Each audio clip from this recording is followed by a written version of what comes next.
வணக்கம்.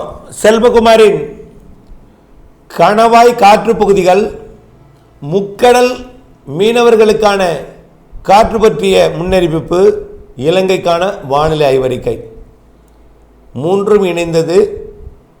அதிகாரப்பூர்வ காற்று பற்றிய அறிவிப்பிற்கு இந்திய வானிலை ஆராய்ச்சித்துறை அறிக்கையை பார்க்கவும். 2025 ஜூன் 6 வெள்ளிக்கிழமை அதிகாலை ஆய்வறிக்கை. முதலிலே முக்கடல் காற்று பற்றிய அறிவிப்பு. முக்கடலில் இப்பொழுது எந்தவித காற்று அச்சுறுத்தலும் இல்லை.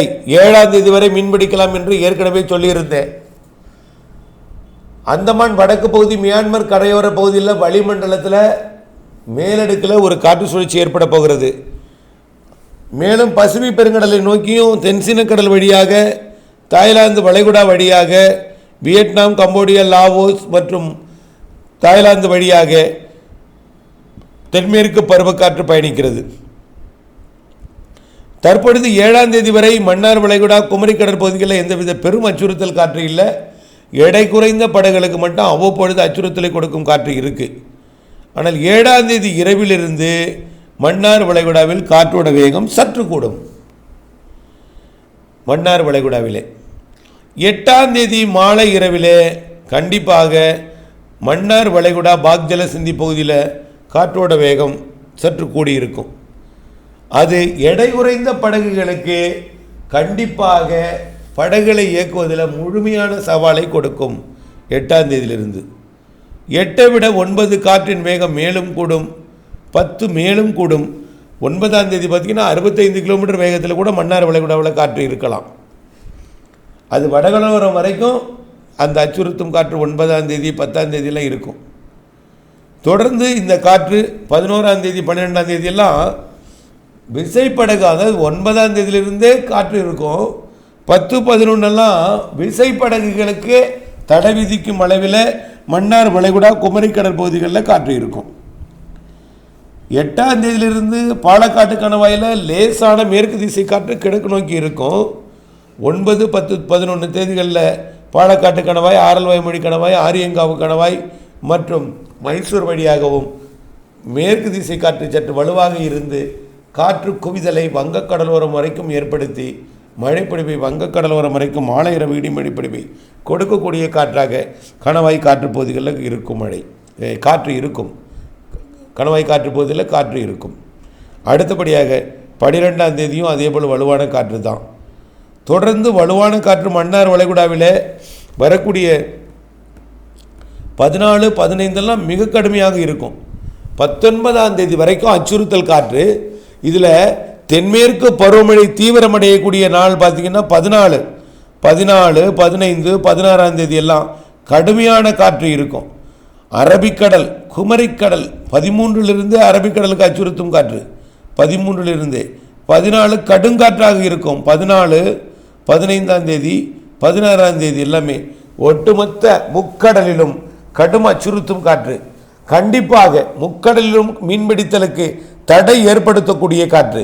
இந்திய வானிலை ஆய்வு நிறுவனம் மீனவர்களுக்கு கடலில் இறங்க வேண்டாம் என்று தடை விதிக்கக்கூடிய காற்று 14ஆம் தேதியிலிருந்து 19ஆம் தேதி வரை இருக்கும் என்று எதிர்பார்க்கப்படுகிறது. 14, 15, 16, 17, 18 தேதிகளில் கண்டிப்பாக இருக்கும். 19 வரைக்கும் தடை ஏற்படுத்தும் வகையில் 6 நாட்களுக்கு, 5 நாட்களுக்கு குறையாமல் 14, 15, 16, 17, 18, 19 ஆகிய 6 நாட்களுக்கு முக்கடலிலும் மீன்பிடித்தலுக்கு தடை ஏற்படுத்தும் வகையிலே காற்றோட போக்கு இருக்கும். 20ஆம் தேதியும் இருக்கும். ஆனால் 19இல் இருக்கும் காற்றை விட பாதியாக குறைந்துவிடும் 20ஆம் தேதி.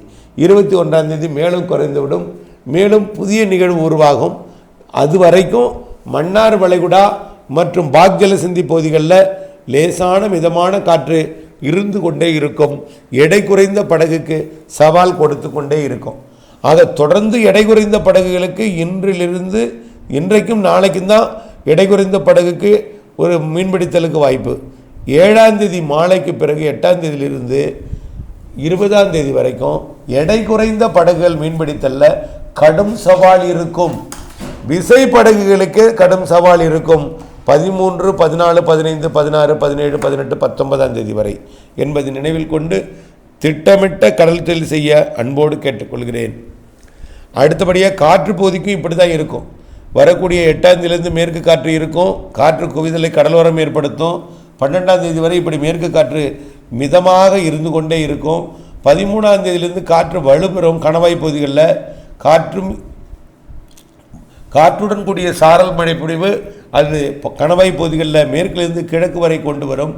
16க்கு பிறகு காற்றோட திசை என்பது மாறி இருக்கும் என்பதனால லேசாக மிதமான காற்றாக மாறிவிடும். 16ஆம் தேதியிலிருந்து 20ஆம் தேதி வரை இந்த அச்சுறுத்தல் இருக்கிறது என்பதை தெரியப்படுத்த விரும்புகிறேன். அடுத்தபடியாக இலங்கைக்கான வானிலை ஆய்வறிக்கை. இலங்கையை பொறுத்த வரைக்கும் ஏற்கனவே சாரல் மழை பொழிந்து வருகிறது. இலங்கையில் ஒட்டுமொத்த இலங்கைக்கும் சாரல் மழை பொழிவு கொடுத்து கொண்டு தான் இருக்கிறது. தொடர்ந்து மாலை இரவு இடிமழை பொழிவாக வரக்கூடிய நாட்களில் அது தீவிரமடைய போகிறது. இன்றும் நாளையும் சாரல் தூறல் இலங்கையோட தென்மேற்கு பகுதியில் கொடுத்தாலும் வரக்கூடிய 8ஆம் தேதியிலிருந்து இலங்கைக்கு மழைப்பொழிவு சற்று தீவிரமடைய இருக்கிறது.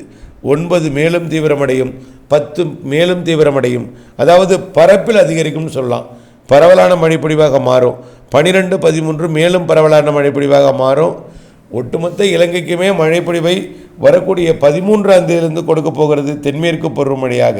13, 14, 15 தென்மேற்கு பருவமழையாக சாரல் மழையாக வடக்கு கிழக்கு மாகாணங்களுக்கும் மழைப்பொழிவை ஏற்படுத்தும் வகையில் வானிலை அமைப்பை ஏற்படுத்த போகிறது.